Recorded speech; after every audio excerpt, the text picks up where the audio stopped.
मेरे प्यारे नौजवान साथियों, उत्मांश यूनिक क्लासेज gkpcs.com में आपका बहुत बहुत स्वागत है। दोस्त, मैं हूं AK महेश्वरी और आज आप लोगों के लिए मैं इंडियन पॉलिटी का एक बहुत ही मज़ेदार टॉपिक भारत की अनुसूची लेकर आया हूं। तो दोस्त, यहाँ पर जिस तरह से जो बताई गई है, जो भारत की अनुसूची मीन्स बोला जाए तो शेड्यूल्स। दोस्त, भारत के राज्य व्यवस्था का यह अनुसूची, इसके बाद अनुच्छेद, फिर उसके बाद भाग दोस्त पार्ट पार्ट करके मैं लाऊंगा। तो दोस्त, इस अनुसूची को आप इत्मीनान से देखिए और इस वीडियो को अंत होने तक देखिए। दोस्त, मुझे उम्मीद है कि यह वीडियो आपके एग्ज़ाम पॉइंट ऑफ व्यू से, GK exam point of view से बहुत ही दमदार साबित होने वाली है। तो दोस्त, हम देख लेते हैं कि यहाँ पर अनुसूची क्या होती है, अनुसूची की जो काम क्या होती है। तो दोस्त, अनुसूची में हमारे देश के महत्वपूर्ण जानकारी मिलती है। और अगर देखा जाए तो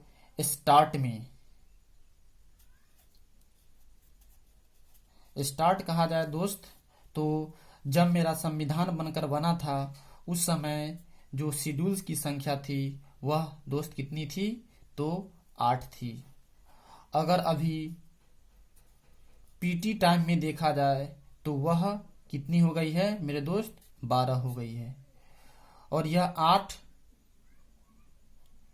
जो शेड्यूल थी, यह जब मेरा संविधान 26 नवंबर 1949 में बनकर तैयार हो गया था और यह धीरे धीरे 1951 से संशोधन करके, पहला संविधान संशोधन करके जो भूमि सुधार अधिनियम जोड़ा गया, तब से लेके अब तक टोटल 12 शेड्यूल्स यानी अनुसूचियां हो गई है। तो दोस्त, यदि आपसे पूछेगा एग्जामिनर की स्टार्ट में कितनी या प्रारंभ में या शुरू में कितनी अनुसूचियां थी, तो 8, और अभी वर्तमान में कितनी अनुसूचियां है? तो 12। तो दोस्त, हम इसी को सीरीज क्रम में देख लेते हैं कि कैसे कैसे यह काम करती है। तो दोस्त, इस वीडियो को आप अंत तक देखिएगा। यदि आपको यह वीडियो अच्छा लगा होगा तो इसे लाइक कीजिएगा, बेल आइकन को दबा लीजिएगा ताकि नए नए वीडियो आपको समय समय पर मिलते रहे। तो दोस्त, यहाँ पर जैसा कि आपको मैं बताया हूँ कि यह जो यहाँ पर ही जो मेरा जो है यह शेड्यूल है, मतलब अनुसूचियां है, जो यहाँ से इस तरह से दोस्त यहाँ पर बताया गया है कि कैसे कैसे कैसे यहाँ पर 1 से लेके 7 तक के, फिर 8, 9, 10, 11, 12 किस तरह से है। तो दोस्त, हम देख लेते हैं कि यहाँ पर शेड्यूल नंबर 1 में जो भारत के राज्य के और भारत के यूनियन टेरिटरीज यानी केंद्र शासित प्रदेश की जानकारी दोस्त मिलती है। मीन्स अगर देखा जाए तो भारत देश के बारे में जानकारी लेना है तो हमें शेड्यूल नंबर 1 पढ़ना होगा। राज्य के बारे में जानकारी लेना है तो शेड्यूल नंबर 1 पढ़ना होगा। और यूटी के बारे में जानकारी लेना है तो मेरे दोस्त शेड्यूल नंबर वह 1 पढ़ना होगा। तो दोस्त, क्वेश्चन पूछेगा कि देश, राज्य और यूटी की जानकारी कितने शेड्यूल में मिलती है? तो 1 में। वेतन और भत्ते की जानकारी जो वह शेड्यूल नंबर 2 में मिलती है। दोस्त, आप थोड़ा ध्यान में रखिएगा कि जो यहाँ पर वेतन और भत्ते की बात की जाती है, ये छोटे मोटे आदमी या आम पब्लिक की नहीं। इसमें जो होते हैं राष्ट्रपति, उपराष्ट्रपति, राज्यपाल, सुप्रीम कोर्ट के मुख्य न्यायाधीश, हाई कोर्ट के मुख्य न्यायाधीश, संसद, इस तरह के व्यक्ति के इसमें जो सैलरी के बारे में वर्णन किया गया है कि किसको किस तरह से सैलरी मिलेगा। फिर यहाँ पर औथ की चर्चा की गई है शेड्यूल नंबर 3 में। मीन्स शपथ, तो शपथ कौन लेगा? वही राष्ट्रपति, प्रधानमंत्री, उपराष्ट्रपति, सुप्रीम कोर्ट के मुख्य न्यायाधीश, हाई कोर्ट के मुख्य न्यायाधीश, मुख्यमंत्री, राज्यपाल, ऐसे व्यक्ति की इसमें शपथ की वर्णन की गई है, न कि आम पब्लिक की। फिर यहाँ पर दोस्त अगर देखा जाए तो शेड्यूल नंबर 4 में राज्यसभा का प्रतिनिधित्व, मीन्स राज्यसभा में जो 250 अधिकतम सीट है। और किस राज्य से कितना राज्यसभा के लिए चुना जाएगा, जैसे कि अगर देखा जाए तो यूपी से 80, बिहार से 16, इस तरह से प्रतिनिधित्व करती है। मीन्स अपना पार्टिसिपेशन हर स्टेट देती है। तो पूछा जाता है कि राज्यसभा का प्रतिनिधित्व का वर्णन कौन सी अनुसूची या शेड्यूल्स में है, तो चौथा में है। पांचवा में जो एससी और एसटी के बारे में बताया गया है। दोस्त मैं आपको बता दूं कि एससी और एसटी क्या होती है। तो दोस्त आप इसे थोड़ा ध्यान से देखिएगा कि एससी और एसटी क्या होती है। तो एससी का जो दोस्त फुल फॉर्म होती है, थोड़ा इसको देखिएगा मेरे दोस्त। जो एससी को हम बोलते हैं शेड्यूल कास्ट। मीन्स अगर इसको देखा जाए दोस्त हिंदी में, तो इसको बोलते हैं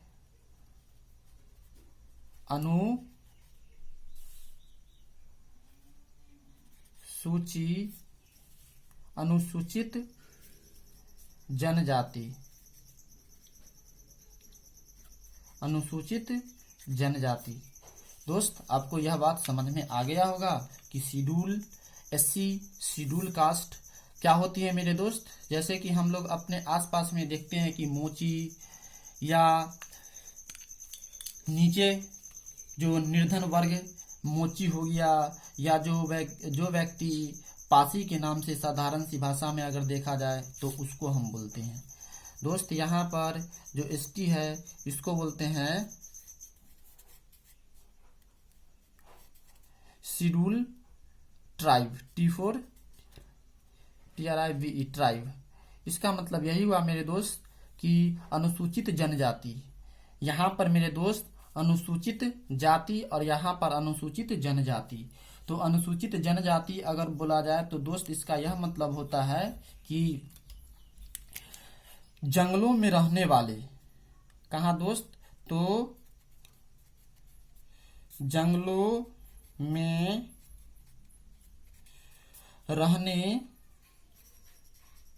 वाले लोग,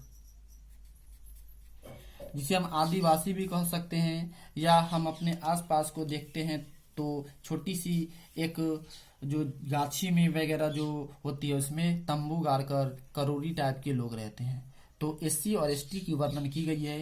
ये भारत के एसटी और एससी कैटेगरी के व्यक्ति को देखना होगा, समझना होगा। तो शेड्यूल नंबर आप 5 में जाइए। नेक्स्ट आपका शेड्यूल नंबर 6 है। इसमें एसटी स्पेशली 4 राज्यों की वर्णन की गई है। दोस्त एसटी आपको हम समझा दिए हैं कि अनुसूचित जनजाति शेड्यूल ट्राइब होती है।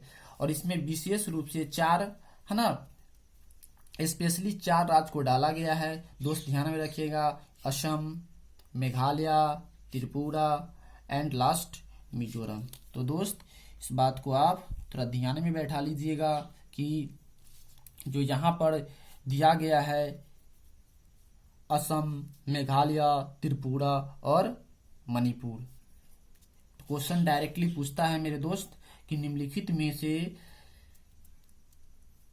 में से किस राज्य का वर्णन एसटी के अंतर्गत शेड्यूल नंबर 6 में नहीं की गई है। तो आपको दोस्त 3 दे देगा, असम, मेघालय, त्रिपुरा, और एक कोई नागालैंड दे देगा। कहेगा कि इसमें से कौन गलत है, तो वह नागालैंड आपका गलत हो जाएगा। दोस्त यह ट्रिक्स है AMTM, A for Assam, M for Meghalaya, T for Tripura और M फॉर मणिपुर। तो दोस्त आई होप आपको यह बात समझ में आ रहा होगा। फिर नेक्स्ट शेड्यूल नंबर अगर देखा जाए 7, तो इसमें केंद्र, राज्य व समवर्ती सूची का वर्णन है। मीन्स किसकी भागीदारी भारत में काम करने की कितनी है। तो स्वाभाविक सी बात है दोस्त, केंद्र सरकार की सबसे ज्यादा काम करने की स्वाभाविक है। तो यहाँ पर देख लेते हैं कि केंद्र सूची, सेंट्रल लिस्ट, समवर्ती सूची, इक्वल लिस्ट, राज्य सूची, स्टेट लिस्ट। तो यहाँ पर दोस्त क्या है कि राज्य सूची यानी स्टेट लिस्ट। तो इसमें क्या बताई गई है दोस्त हम देख लेते हैं। दोस्त ध्यान में रखिएगा कि 7 नंबर में केंद्र राज्य व समवर्ती सूची का वर्णन किया गया है, या केंद्र राज्य व समवर्ती सूची के अधिकार का वर्णन किया गया है।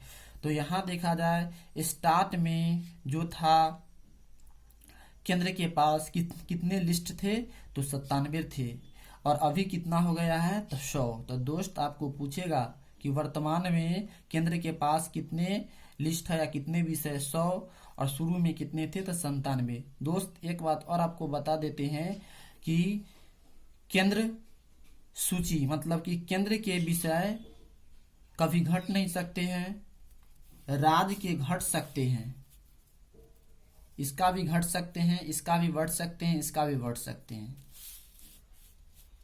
तो दोस्त आपसे क्वेश्चन पूछेगा कि स्टार्ट में केंद्र सूची में कितने विषय थे, तो 97। दोस्त विषय कहने का मतलब यही हुआ कि भारत सरकार के द्वारा कौन कौन सी काम धाम किया जाता है, जिस तरह से आर्मी को चलाना, बैंक को चलाना, डाक विभाग को चलाना इत्यादि विषय उनके पास दिए जाते हैं। समवर्ती सूची को हम देख लेते हैं बाद में। दोस्त हम पहले अभी यहाँ पर हम देख लेते हैं राज्य सूची को।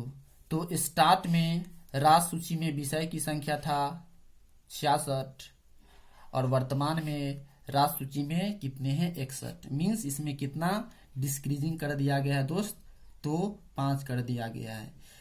तो क्वेश्चन आपसे पूछा जाएगा वर्तमान में राज्य सूची में कितने विषय है, 61, शुरू में कितना था, 66। इसमें क्या आ जाएगा, जिस तरह से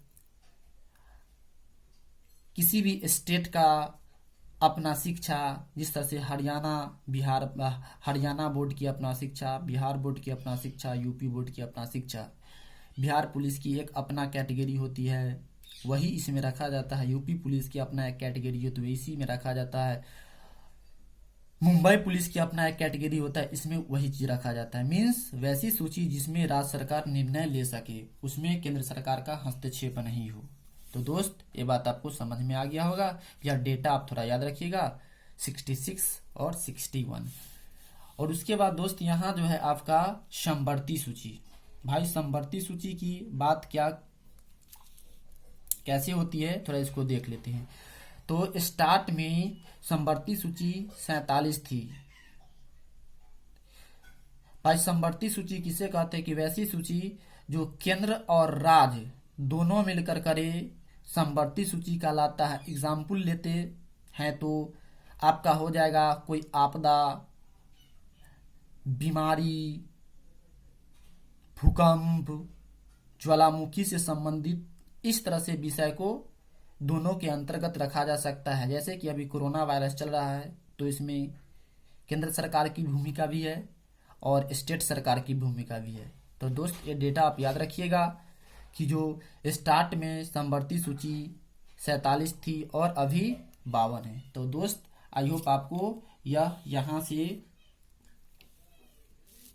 जो भी टॉपिक मैंने आपको समझाने की कोशिश की है वह आपको दोस्त समझ में आया होगा।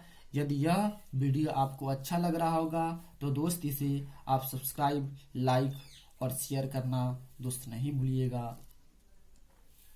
इसकी जो अनुसूची की डिपार्टमेंट भी देखिएगा और भाग की भी डिपार्टमेंट देखिएगा। तो दोस्त ये बात आपको समझ में आ गया होगा। फिर हम अपने अगले शेड्यूल्स की ओर चलते हैं। तो यहाँ पर दोस्त मेरा 8वां शेड्यूल्स है, फिर यहाँ पर दोस्त 9वां शेड्यूल्स है, 10वां शेड्यूल्स है, और दोस्त यहाँ पर थोड़ा छूट गया था तो मैंने यहाँ पर आपका 11वां शेड्यूल्स और यहाँ पर 12वां शेड्यूल्स यानी अनुसूचियां लिखने की कोशिश की है। तो दोस्त यहाँ पर देख लीजिए कि शेड्यूल नंबर 8 में जो बताई गई है वह मानक भाषा मतलब स्टैंडर्ड लैंग्वेज। स्टार्ट में जो थी दोस्त 14 थी और अभी देखा जाए तो 22 है। दोस्त शुरू में जो मानक भाषा कितनी थी, स्टैंडर्ड लैंग्वेज जो स्टेट के कोई भी स्टेट की भाषा प्रदान किया जाता है केंद्र द्वारा कि आप इस भाषा में अपने एग्जाम को दे सकते हैं, अपनी प्रतिक्रिया को व्यक्त कर सकते हैं। कन्नड़, मलयालम, ये सब उर्दू, ये सब बात बताई गई है मानक भाषा में, आपको हम बताते हैं। तो स्टार्टिंग में कितने दोस्त ध्यान में रखिएगा, तो स्टार्टिंग में 14 आपकी मानक भाषा थी और अभी कितनी है, पीटी टाइम में टोटल 22 है। कितना जोड़ा गया था, तो 8 जोड़ा गया था। दोस्त हम इसे देख लेते हैं कि कैसे कैसे इसे जोड़ा गया है। तो दोस्त ध्यान में रखिएगा, शेड्यूल नंबर 8 में जिस तरह से यहाँ पर दोस्त मैंने कुछ स्ट्रक्चर बनाने की कोशिश की है, इस स्ट्रक्चर को आप थोड़ा दोस्त समझिएगा अच्छी तरह से। मैं इस स्ट्रक्चर को बहुत ही अच्छा और सुजीला से लिखने की कोशिश की है। आप इसे 1-2 बार घर पे लिखिएगा और आपको अच्छी तरह से समझ में आ जाएगा। तो दोस्त जैसे कि यहाँ पर आपको मैं बताने की कोशिश की है कि स्टार्ट में जो 14 थी और अभी 22 है, कितना जोड़ा गया, 8। देख लेते हैं दोस्त 8 कौन कौन सी भाषा जोड़ी गई है। तो यहाँ पर देखिए दोस्त, पहला भाषा है ना, फिर उसके बाद 3 भाषा, फिर उसके बाद यहाँ पर 4 भाषा। तो दोस्त ध्यान में रखिएगा, पहला भाषा कब जोड़ी गई, फिर 3 भाषा कब जोड़ी गई और 4 भाषा कब जोड़ी गई। तो यह 4 और 3 7 और 1 8 मीन्स यही यहाँ पर दोस्त लिखा गया है 8 लैंग्वेज जो टोटल हो जाती है। तो दोस्त देख लीजिए कि जो यहाँ पर जो प्रथम भाषा जोड़ी गई है वह सिंधी जोड़ी गई है, दोस्त आपको याद हो गया होगा। उसके बाद 3 जो भाषा जोड़ी गई है वह कौन कौन सी भाषा जोड़ी गई है दोस्त, इसे थोड़ा आप अच्छा से ध्यान से पढ़िएगा। यहाँ जो दिया गया है नेपाली, कोंकणी और मणिपुरी। दोस्त इसे याद कैसे रखिएगा, तो हम इसे समझाने की आपको कोशिश करते हैं। नेपाली एक विदेशी भाषा है, यह आपको दिमाग में आ गया होगा। कोंकणी और मणिपुरी, दोस्त कोंकणी के लास्ट में नी देखिए, इसी नी से आप मणि पुरी को पकड़ लीजिए दोस्त, मणिपुरी न कि मिजोरम। तो दोस्त आई होप आपको समझ में आ गया होगा। तो 3 भाषा जो जोड़ा गया था वो कौन कौन है, तो कोंकणी, मणिपुरी और नेपाली। दोस्त आपको पूछेगा श्रेणी क्रम में कि 71वां संविधान संशोधन के तहत निम्नलिखित में से किस भाषा को जोड़ा गया, तो यह आपका नेपाली, कोंकणी और मणिपुरी डाल देगा और आपको कहेगा चूज करने के लिए। तो आप इस तरह से समझे रहिएगा, तो उसे आपको चूज करने में परेशानी नहीं होगी। फिर दोस्त यहाँ पर जो 4 भाषा और जोड़ा गया वह दोस्त क्या है, तो संथाली है, मैथिली है, बोडो है, डोगरी है। दोस्त इसे इस तरह से आप याद कीजिएगा कि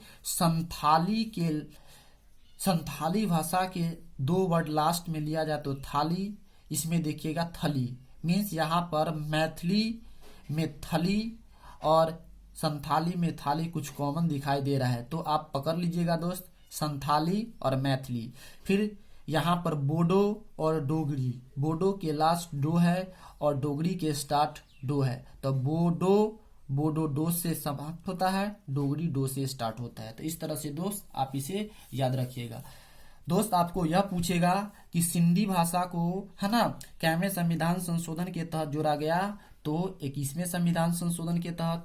फिर इसी तरह से 3 भाषा नेपाली, कोंकणी, मणिपुरी को कैमी संविधान संशोधन के तहत जोड़ा गया, तो 71वें संविधान संशोधन के तहत। फिर आपको बोलेगा कि संथाली, मैथिली, बोडो, डोगरी 4 भाषा कौन सी संविधान संशोधन के तहत जोड़ा गया या कैमी संविधान संशोधन के तहत जोड़ा गया, तो 92 संविधान संशोधन के तहत जोड़ा गया। तो आई होप दोस्त यह जो भाषा वाली बात है आपको अच्छी तरह से समझ में आ गया होगा। दोस्त इसे आप जरूर से कॉपी पर एक बार लिखिएगा, आपको 100% आपके मनो मस्तिष्क और दिमाग में सेटअप हो जाएंगे, मेरी यह गारंटी है दोस्त। फिर देख लिया जाए तो शेड्यूल नंबर 9 में भूमि सुधार मीन्स लैंड रिफॉर्म, इसका यही मतलब हुआ दोस्त कि जिस व्यक्ति के पास अगर ज्यादा जमीन था उस व्यक्ति से लेकर गरीबों में बांट देना। तो दोस्त इस बात को ध्यान में रखिएगा कि शुरू में आपको हम बोले थे कि 8 शेड्यूल था, यही 9वां शेड्यूल जोड़ा गया था, वह टाइम था 1991। दोस्त ध्यान में रखिएगा। और यह जो पहला अमेंडमेंट किया गया था शेड्यूल में। दोस्त आई होप आपको यह समझ में आ गया होगा। और आगे हम चलते हैं, इसमें इतना ही बात ध्यान में रखिएगा दोस्त। फिर यहाँ पर 10वीं में दल बदल, इसका यही मतलब हुआ दोस्त कि दल बदल, यदि एक पार्टी कमजोर है तो दूसरी पार्टी में कमजोर वाला पार्टी का कोई भी सदस्य नहीं जा सकता है, यही बात इसमें बताई गई है दोस्त। तो दल दल बदल, तो दल और उसके बाद 10, ध्यान में रखिएगा, दल 10 आपको पकड़ा जाएगा मेरे दोस्त। फिर यहाँ पर अगर देखा जाए तो पंचायती राज से वर्णन किया गया है। तो पंचायती राज जो गांव में होती है, जिस तरह से सरपंच हो गया, मुखिया हो गई, और इसके द्वारा जो भी काम धाम करवाया जाता है पंचायत में, वही पंचायती राज के अंतर्गत दिया गया है दोस्त। ये कब जोड़ा गया था, यह नीचे आपको हम यहाँ पर बताने की कोशिश करेंगे।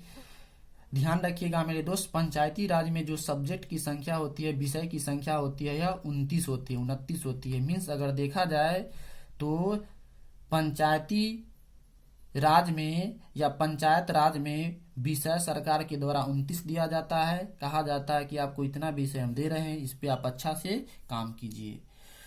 और ये बात ध्यान में रखिएगा दोस्त, जो 12वीं एंड लास्ट शेड्यूल्स है, इसमें नगर निगम, नगर पालिका या नगर परिषद, दोस्त एक ही चीज हुआ।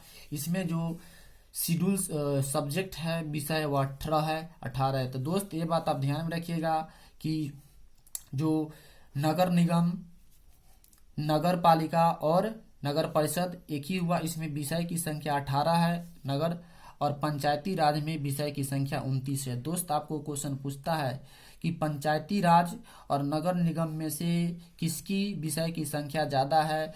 29 राज पंचायती राज की ज्यादा है और 18 नगर निगम की कम है। अगर देखा जाए तो 19 पंचायती राज और इसका 18। तो दोस्त ये बात आप ध्यान में रखिएगा कि भाई इसमें ज्यादा काम होती है शहर में, नगर निगम शहर में होती है, जबकि नगर पंचायती राज दोस्त आप ध्यान में रखिएगा गांव में होती है। फिर भी इसका जो सब्जेक्ट है कम है, इसका कारण यही है कि इसमें जो एक सब्जेक्ट होते हैं बहुत ही हेवी होते हैं।